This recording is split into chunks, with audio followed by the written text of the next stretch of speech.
license? That's it. You're registered to vote. Done. It took 1 second. So raise your hand if you're registered to vote. Oh, yeah.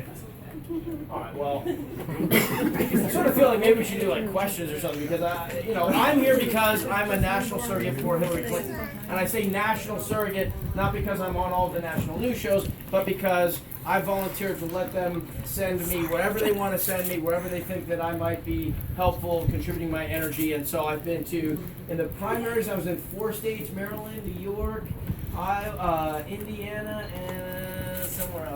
Iowa. I got to go everywhere. And then I went to Nebraska. They have a lot of windmills. Just a new thought for you is Nebraska, Iowa, Wisconsin, and somewhere else. And now today we're in Maine. and I tell the same story everywhere I go. I tell the story about when I first met Hillary Clinton and what the impact that she had on me at that moment and ultimately on my life. I was 21 years old. I had just gotten married. Anybody here? I have a 19-year-old daughter, so if there are any 21-year-old daughters, you do not have my permission to get married as young as I did. My daughter looks at me and goes, "Oh, Dad. Oh, God. What you don't know." So I was 21, just got married, and I received a call from my mother. Do you guys know who my mother is? Yes. Grew up on Penny, dude. Yeah, me too. People always, guys at your age always come up and tell me they had a crush on my mom, and I'm like, I'm sorry. And, I give them my stepdad's cell phone number, like they can fight it out. I don't know.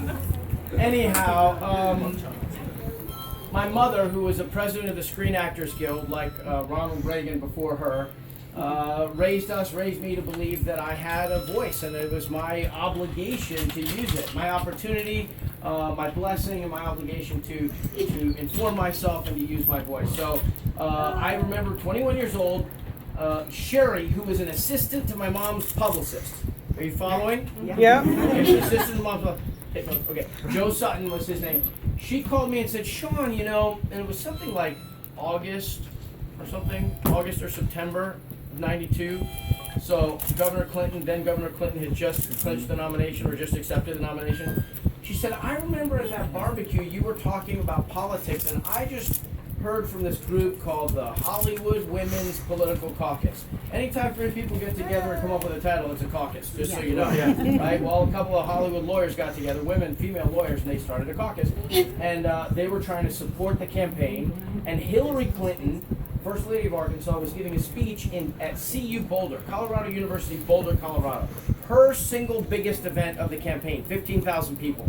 And they wanted to know if I would go up and open for her. I had never given a public political speech in my life, but I was like, I get to participate in a presidential election. Even though my guy didn't win, I voted for Jerry Brown. Okay, for those of you Bernie voters, it's a long tradition of people who you want don't win, and then you got to go for the other guy. Anyhow, so that was the first time I learned that lesson. I got on a plane, went, coach in the middle seat. I'm an actor. We're used to, sedan chairs and, palm fronds and grape leaves and stuff. But I get up there and I stand on the stage in front of 50,000 people. She wasn't there yet, and I didn't know what to talk about really. I'd gotten their talking points, their memo of information, things the campaign was about, and so forth. I tried to memorize all of it. It was like 20 pages, and I kind of forgot all of that. But I just started talking about the fact that I was in community college at the time, that I was a young, married person, and that we've been talking about having children. And I just wanted to grow up in a world where my children, could have a good education and could live in peace and could, thrive as they got older in a community of, in a decent, good country. That's, and as I talked about it, my voice was quivering. The guy up front's like, relax. And I'm like, I'm fine. So anyway, so I finish, knees knocking, wonderful, polite round of applause for me. And so I stand back, and here comes Hillary Clinton. And Hillary Clinton bounds onto the stage, Secret Service kind of like waiting just below. And she kind of acknowledges Michelle Shocked, the folk singer, was there, and also Dana Delaney, the actress from China Beach. It was the three of us. We were we were the three horsemen of the apocalypse introducing Hillary Clinton. And but now we're standing off to the back. She sort of loosely notes us. She goes to the front of the stage. She plants her feet. She grabs that microphone. And what happened next was nothing short of extraordinary. This woman thundered on for an hour and 25 minutes with no notes. She knew every issue cold. You cannot, I don't care how good an actor you are, you cannot fake that kind of passion. You have to be all, I mean, now it's all about accusing everybody of the worst parts of everything, and you'd have to be pretty, bad to be able to fake what she was talking about and not mean it. She was talking about working people and poor people and educating people, and she was talking about healthcare, and she was talking about the elderly, and she was up and down the scales. And I'm pretty sure my mouth was just wide open listening to her talk about this stuff. It felt like the stage was, there was like electricity on the stage. And as soon as the crowd was just absolutely wrapped. I'd say you could hear a pin drop, but it was grass, so you probably couldn't hear a pin drop anyway. But anyhow, so she finishes and they go berserk, and she turns right around and she looks me in the eye and she says, "Thank you for coming." And I was like, thank you. And so then we go down, and I just couldn't believe it. So she shakes the other's hands. We go downstairs into this back room, and we're going to do a clutch. You guys know all these political terms? I guess if you're in an area where the candidates really come and personally touch each and every one of you might know this, but it's an area where a few people have been set aside. They're kind of in a small penned up kind of thing, and the candidate comes in and shakes hands, and it's literally named after you. You shake hands, and the person it's a clutch. Right, okay. So we did a clutch, and then we were going to do some media. I loved it. It was my first clutch episode. I was like, did I wear the right clothes for the clutch? Right. They really didn't want to see me anyway, but that's okay. So then we're going to do media, and this is the key part of the story for me. I was standing next to her for a minute, and it's something heady when you're like a part of the campaign and you're with the candidate and the issues are so big and all the news everywhere you go is talking about it, and you can't help but feel kind of by association that you're that important too or something. I don't know. It's just like weird feeling, and I kind of thought, okay. I leaned in and I said, "Is there anything you want me to focus on in these interviews?" Kind of looking for affinity in media sophistication. That's what I was going for. And I want to get in, I'm going to help you. She was clearly so smart. I mean, I promise you, not one person out of the 15,000 people that was there didn't think, for most of the speech, why isn't this lady running for president? She would be an incredible president. So she looked at me after I asked her if there's anything she wanted me to focus on, and she tilted her head, she got this smile on her face, and she said, "Just tell them why you want to be involved." Honestly, I think that changed my life that moment, because it was like, you cannot build a movement of any size if you do not trust the people who you're working with to get across the goal line. You can't tell everybody what to think. You can't tell everybody what to say. At a certain point, you say what you believe, you mean what you say, you move forward, and hopefully you lead, and hopefully there's agreement. And I was like, she was basically saying, not just as you would to any citizen, but I was about to go in front of cameras. And she basically said, "Speak from your heart and say what you believe." This is the greatest civics lesson I could possibly ever have. And from that moment on, she had me. She had me all through healthcare. She had me all through all the different scandals and the things and all that sort of horrible stuff. She had me. And then when she ran for Senate and won, and then when she ran for re-election and won in a landslide, you don't really get that sense watching even MSNBC. Or CNN, you don't get the sense that oh, wait a minute, this was a person who served a constituency that overwhelmingly asked her to come back in one of the most complicated states in the union. Diverse economics, diverse social, diverse ethnic, diverse everything you could possibly imagine, and she was a landslide for her. So I just want to remind people of that. So they were saying, you go in front of TV and you talk about what you believe in. So she had me. In 2008, I gave 4 months of my life, and just said, do with me what you want. I went to probably 15 states then, and I mean, and it was tough. Barack Obama, Senator Obama, was a fierce competitor, and it was not pretty for a lot of it, being kind of on the ground, as they say. And when she did not make it across the finish line, it hurt. It really, really hurt. But at every step of the way, if I was campaigning with her at community colleges, if I was with Chelsea all over the state of Indiana, for example, my sense of confidence in her capability grew every time I interacted with her. Then you'd watch the news and you'd go, oh, they didn't show the part right after that where the person was sobbing and she helped them change their life in a moment. They somehow, yesterday she had a coughing fit, they carried the coughing fit live for 6 minutes, she finally got into the meat of her thing, they cut away from it. She gives a barn burner, no story about the actual speech itself, right? They have made a caricature out of her that is, it's un-American, it's amoral, and I just don't have any more patience to listen to it. So my job now is to go around and find people who understand what she's about, who agree with the agenda she's promoting, an agenda that looks after students. I mean, I could go through the whole thing, but it looks after working people, clean energy stuff. She's got, still more healthcare, mental healthcare stuff that she talks about. We can talk about whatever piece of it you want. This jobs program, this infusion of cash that she wants the government to invest in, biggest jobs program since the Second World War. There's an actual agenda that she has demonstrated over time that she prosecutes with fidelity.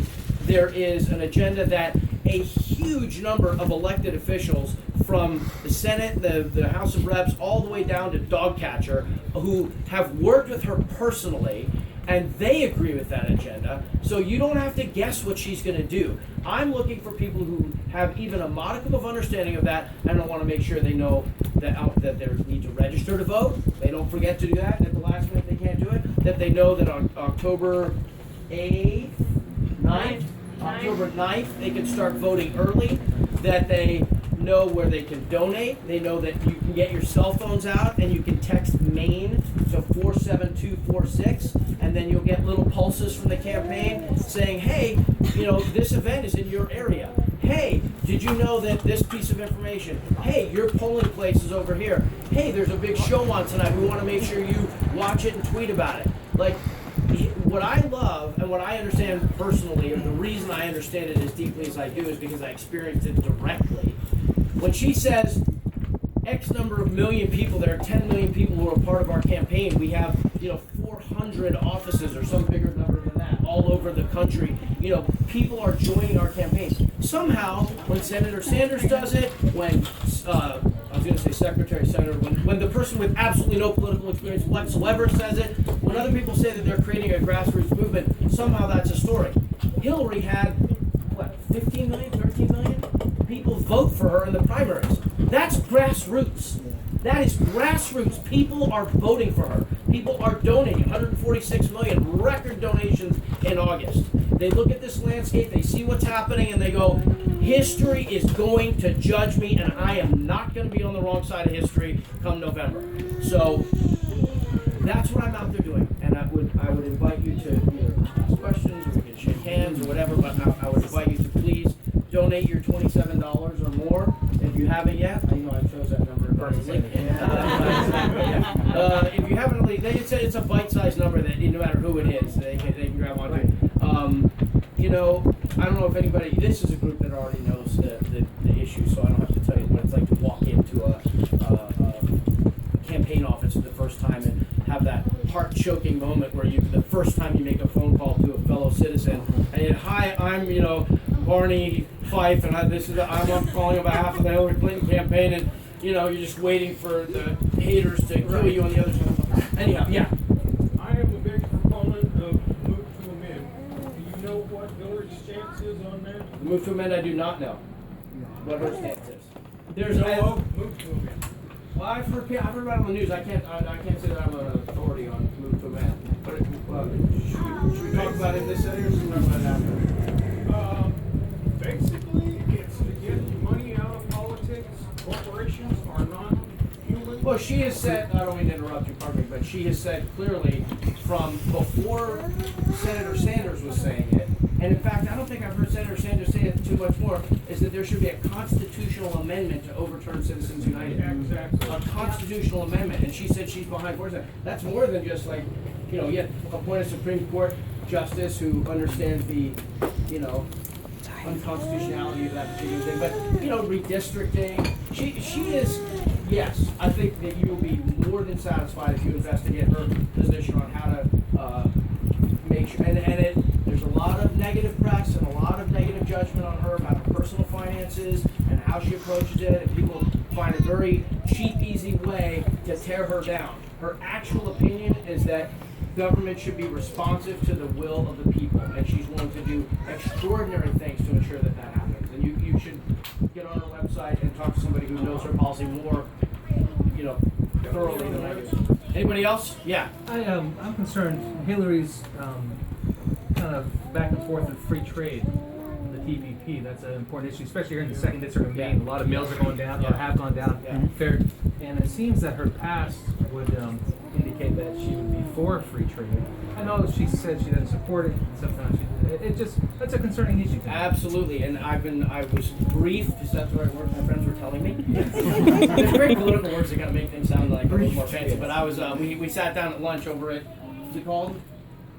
Harvest Moon down. Harvest Moon. I got the Ringo Starr, who has the same birthday as me. And when they were telling me about the companies that. So here's the thing about the trade issue. It's really easy. First of all, have you ever tried to read one of them? It's like 8,000 pages. And not only is it 8,000 pages. I mean, I probably got about. I'm pretty disciplined. I read all of this report and all of this congressional, you know, thing. I'm a junkie for it. I read probably 20 pages before my eyes started bleeding. But they're all dependent on other deals. Yeah, you know, the Pacific one and the NAFTA and the CAFTA and this sort of thing, and that has to follow. And I honestly, I couldn't follow it. What I know as a citizen watching it from outside was she took a long time before declaring whether she was for or against it in its current incarnation. She wanted to see what the White House was doing. She wanted to see what it finally turned out to look like. She's a lot more sophisticated than I am. You can paint an easy picture if someone was like, oh, why didn't they do it? She said it was the gold standard. What she was trying to accomplish was. But then she wasn't in there while it was being negotiated. And when she finally saw what it was and she evaluated the politics as though that's a bad thing, isn't that a good thing to be aware of how people are going to react to it? And she said the substance of it she didn't think went far enough. So she said she's against it. So I look forward to the moment. Here's what I believe, and other people I sort of agreed with me earlier. She cares about people. She cares about working people. You have to give people money for retraining. You have to give people other kinds of incentives. You know,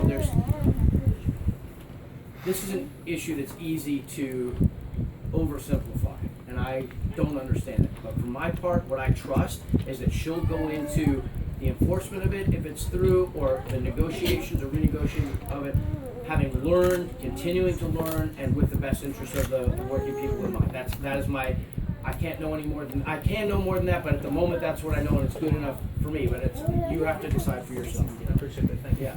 Anybody else? Yeah. Hillary Clinton just put out her policy stance on Mental health. Yeah. programs that she wants to implement. Yeah. Can you talk a little bit more about that? Well, what I can say is that, well, I can say a lot of things, but in New York, on the last debate she had in the primary with Senator Sanders, I got to be in the viewing party at the Naval Yard, the Brooklyn Navy Yard, which was just right around from where she gave the speech. And we watched the whole speech, and there really wasn't any discussion of healthcare, maybe a minor mention, let alone anything to do with healthcare. We got a surprise visit from Hillary and the governor of New York. Was he the governor? It's the governor of New York. I think it was good. So, what's his name? There you go. Is it Governor Cuomo? Right. The one not on CNN, right? So, they showed up kind of without anybody expecting that they would be there. And she got up on the stage, and people were so excited because she had clearly done extremely well. There was a high degree of confidence, and there was a sense like, okay, Senator, we need to go, or Madam Secretary, we need to go. And she like stopped the room, and she said, one thing that we didn't talk about in this debate that we cannot leave here without talking about is mental health. We need to make sure that there's affordable options in mental health care and treatment for people. She went on a list of other things. I haven't had a chance to look at the full piece that she put out, but she came up and talked to me. My mother died this year. She suffered from, she was a famous bipolar sufferer, and Hillary knew that, and they liked each other, and that was something they bonded on. I was with Hillary in the Senate. Like, I went to the Senate to lobby for education funding and some other stuff, and I got to see Hillary in action, like in the Senate room, and so compassionate and really listens. Most of those people, they have their agenda, they're in there to say their piece and get the heck out of there. She really listened to the people, and when she spoke to us about healthcare and education, that those two things went together, you just felt like you were in good hands. So I was able to tell Hillary that one of the last things my mom did on this planet was vote for her again in the Idaho primary, and she was very moved by that. But that issue, I was talking to somebody who said, this might be a good group to talk about the mental health piece in the campaign. And the truth is, every group is a good group to talk about mental health because it touches everyone. Every job, every social program, everything. The good news is that my mom was one of a lot of people, I guess, who contributed to a process of destigmatizing mental health. I think it's a lot better now than when she was diagnosed in the 80s. People are more comfortable talking. The idea of treatment doesn't always seem like such a bad thing. We've got miles and miles and miles to go, but Hillary Clinton is on point. So I would love to give you more specific answers. I would with everything. But last question. Anybody have the last question? Do we basically do it? Yeah. Oh yes, sir. I'll ask her the Yeah. trivia. Mm-hmm. Is she coming to Bangor, Maine? She's with us now.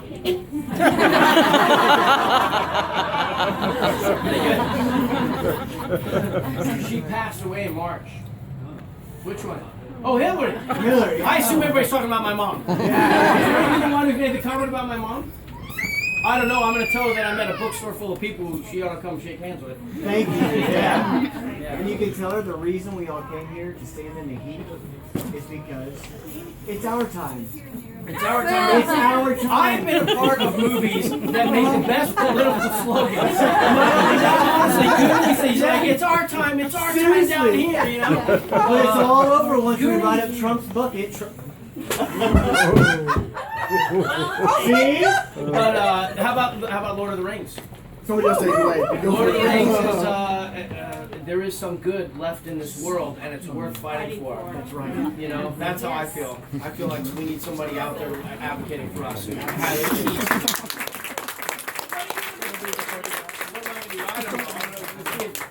I hope that I'm going to run the Portland, Oregon marathon and the New York marathon this year. So God help me on that one. And then I'm going to be, with the masses in the streets of New York on November 8th. Yep. 8th. Have you voted? Well, I always vote absentee. When we were working on Lord of the Rings, it was Bush v. Gore, and my wife and I, Federal Express, that was a Federal Express, our ballots to my dad, who lived in West Los Angeles, and he, on election day, drove an hour and 10 minutes to where we lived in the suburbs and hand-delivered it to our polling place, our votes. So, like a year later, when I met Tipper Gore, I was like, it's not our fault. Vote for Hillary, support Hillary, and I look forward to shaking hands, taking pictures, and signing autographs. Yeah.